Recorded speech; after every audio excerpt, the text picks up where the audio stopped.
السلام علیکم دوستو، کیسے ہیں آپ؟ امید اور دعا ہے کہ آپ لوگ خیریت سے ہوں گے۔ شروع اللہ کے نام کے ساتھ جو بہت مہربان اور نہایت رحم والا ہے۔ تو سورہ نساء ہم پڑھے 87 آیت تک ہم نے پڑھا تھا، تو 88 سے شروع کرتے ہیں۔ رب اشرح لی صدری ویسر لی امری واحلل عقدۃ من لسانی یفقہوا قولی۔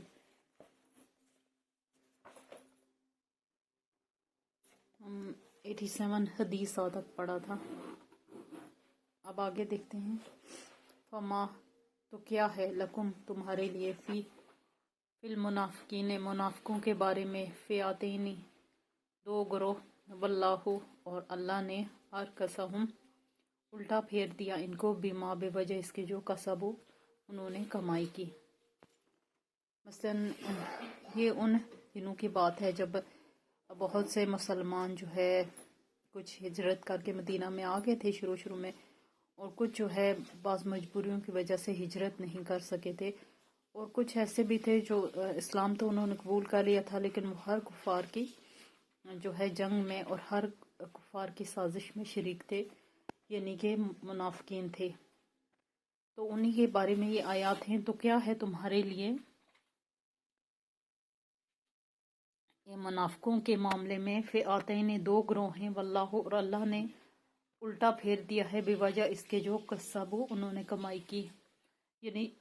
ایسے منافق جنہوں نے اسلام تو قبول کر لیا تھا لیکن انہوں نے ہجرت نہیں کی اور اسلام کے مخالف سرگرمیوں میں بڑھ چڑھ کر حصہ لے رہے تھے، تو اللہ نے ان کا جو ہے دین قبول کرنا قبول ہی نہیں کیا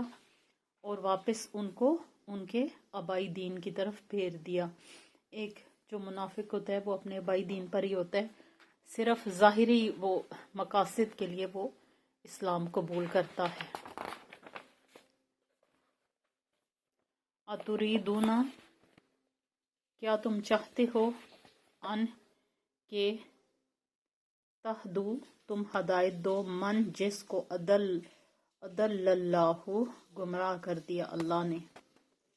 یعنی کہ تم ان لوگوں کے بارے میں سوچ رہے ہو جنہیں اللہ نے ہی ہدایت نہیں بخشی، اور تم سوچ رہے ہو کہ تم ان کو ہدایت دو۔ ہدایت دینا اللہ کا کام ہے۔ وہ جیسے بھائی چارہ اور رشتے تھے، تو وہ ان لوگوں کے بارے میں سوچ رہے تھے جنہوں نے ابھی ہجرت نہیں کی، حالانکہ جو اندر کا حال تھا وہ اللہ پر ظاہر تھا کہ وہ منافقین تھے، اور جو نو مسلم تھے وہ چاہتے تھے کہ وہ بھی ہجرت کر کے ان کے ساتھ آ ملیں۔ وَمَن يُضْلِلِ اللَّهُ اور جسے گمراہ کر دے اللہ، فلن تو ہرگز نہیں، تجدہ تم پاؤ گے، لہو اس کے لیے، سبیلا کوئی راستہ۔ اور اس کا بامحاورہ ہے، جس کو گمراہ کر دے اللہ تم اس کے لیے کوئی راستہ نہیں پاؤ گے، یعنی کہ ہدایت دینا صرف اللہ کا کام ہے۔ آپ صلی اللہ علیہ وسلم کا کام تھا اسلام کا پیغام پہنچانا، اور کس دل کو ہدایت ملتی ہے اور کون سا نفس جو ہے نئے دین کو قبول کرتا ہے، یہ سراسر اللہ کے ہاتھ میں ہے، اور اللہ ہی وہ ذات ہے جو ہدایت دینے پر قادر ہے، جو دلوں کو بدلانے پر قادر ہے۔ اور بہت سے لوگوں کے لیے آپ صلی اللہ علیہ وسلم چاہتے تھے کہ وہ اسلام قبول کر لیں، لیکن انہوں نے آخر دم تک اسلام قبول نہیں کیا۔ تو یہاں بھی جو نو مسلم تھے، صحابہ تھے، ان کے برادری اور قبیلے کے بہت سے لوگ، اور وہ صحابہ دل سے چاہتے تھے کہ جیسے ہم نے ایک اچھائی کا راستہ اپنایا ہے، ہمارے یہ بھائی بندے بھی اس دین میں آ جائیں، لیکن ایسا نہیں تھا، اور اللہ تعالیٰ فرماتے ہیں کہ ہدایت دینا میرا کام ہے۔ یہ 88 آیت ہو گئی۔ ودو اور وہ چاہتے ہیں، لو کاش، تکفرون تم کفر کرو، کما جیسا کہ کفرو انہوں نے کفر کیا، فتکونون تم سب ہو جاؤ، سواء برابر، فلا تو نہ، تتخذوا تم بناؤ، منہم ان میں سے، اولیاء دوست، حتیٰ یہاں تک کہ یہاجروا ہجرت کر جائیں، فی سبیل اللہ اللہ کے راستے میں، فَإِن پھر اگر تولوا وہ منہ موڑ جائیں،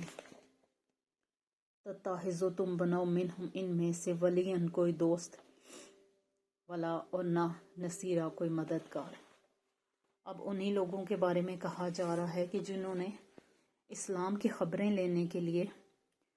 اور اسلام کے جو ایک تاثر تھا جو آپ صلی اللہ علیہ وسلم کے ذریعے پھیلا، اور ظاہر ہے ایک نئی نئی چیز آئی تھی، اور وہ کہتے ہیں جو دکھتا ہے وہ بکتا ہے۔ اس وقت اسلام بہت زیادہ پھیل رہا تھا، تو انہوں نے اس لہر میں آ کے اسلام قبول کر لیا، لیکن وہ دل سے کافرین کے ساتھ سے کافروں کے لیے مخبریاں کرتے تھے۔ تو اللہ پاک بتاتے ہیں کہ وہ دل سے یہ چاہتے ہیں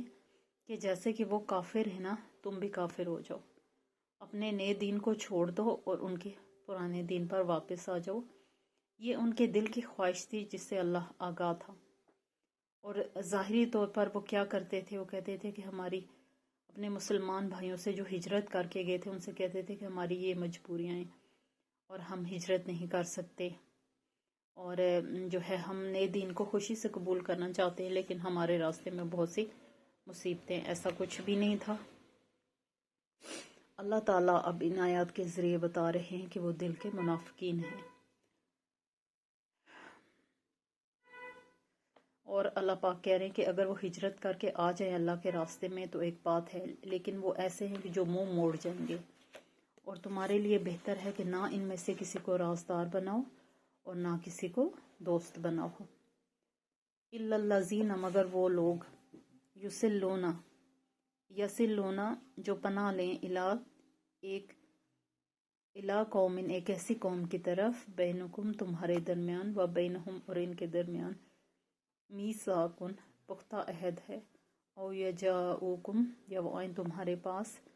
حسرت تنگ ہوئے، صدورہم سینے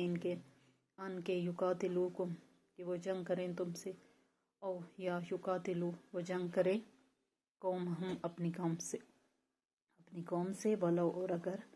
شاء اللہ چاہتا اللہ، لسلطہم البتہ مسلط کر دیتا ان کو، علیکم تم پر، فلا قاتلوکم پس البتہ وہ لڑتے تم سے، فإن تزلوکم پھر اگر وہ ایک طرف ہو جائیں تم سے، فلم پھر نہ یقاتلوکم وہ جنگ کریں تم سے، وَأَلْقُوا اور وہ ڈالیں، علیکم تمہاری طرف،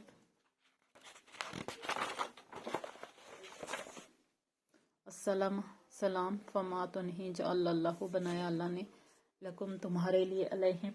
ان پر، سبیلا کوئی راستہ۔ اب دیکھیں دوستو یہ کتنی لمبی آیت ہے، اور یہ بڑی ان کا مقصد جو ہے نا اندر ہی ہے کہیں، اور یہ انہی لوگوں کے بارے میں ہے، اور یہ ایک ایسے نو مسلم لوگوں کے بارے میں ہے جو منافق بھی نہیں تھے اور حیثیت میں کم تھے، اور جو ہے نہ وہ مسلمانوں کے ساتھ جنگ کرنا چاہتے تھے یعنی ان کے خلاف، اور نہ اپنے قبیلے کے ساتھ وہ جنگ کرنا چاہتے تھے، وہ جنگ سے بچنا چاہتے تھے، اور وہ سلامتی چاہتے تھے ہر طرح کی، اور ان کے بعض مجبوریاں ایسی تھیں جن کی وجہ سے وہ ہجرت نہیں کر سکتے تھے۔ تو کچھ نو مسلم ایسے بھی تھے، یا منافقین کی ایک قسم ایسی بھی تھی جو ذرا پچھلے درجے کے تھے، یعنی کہ کچھ مجبوریوں کی وجہ سے بندھے ہوئے تھے۔ تو اللہ تعالیٰ ایسے لوگوں کی مجبوریوں سے خوب آگاہ تھا، اور مسلمانوں سے بھی کہا جا رہا ہے کہ ان کے ساتھ جنگ نہ کرو، اور اگر وہ صلح کا ہاتھ بڑھائیں تو تھام لو، یا وہ کسی ایسی قوم کے ساتھ پناہ لے لیں جس سے تمہارا بھی معاہدہ ہے، تو ان پر پھر جنگ کی کوئی صورت نہیں رہتی۔ ستجدون ان قریب تم پاؤ گے، آخرین کوئی دوسرے لوگوں کو، یریدون وہ چاہتے ہیں، ان کے یا منوکم کہ وہ امن میں رہیں تم سے، یا منو امن سے رہیں، قومہم اپنی قوم سے، کلما جب کبھی ردو وہ لوٹائے گے، الی الفتنتی فتنہ کی طرف، اور کسو الٹے لوٹا دیے گئے، فیہا اس میں، فَإِن پھر اگر لم نہیں، یا تزلوکم وہ چھوڑیں تم کو، وَيُلْقُوا اور نہ ڈالیں، علیکم السلام تمہاری طرف سلامتی، وَيَكُفُّوا اور نہ روکیں، ایدیہم اپنے ہاتھوں کو، فَخُذُوہُم تو پکڑو ان کو، وَاقْتُلُوہُم اب قتل کرو ان کو، حیثو جہاں، ثقفتموہم تم پاؤ ان کو، وَأُولَئِکُمْ اور یہی لوگ جعلنا بنائے ہم نے، لکم تمہارے لیے، علیہم ان کے خلاف،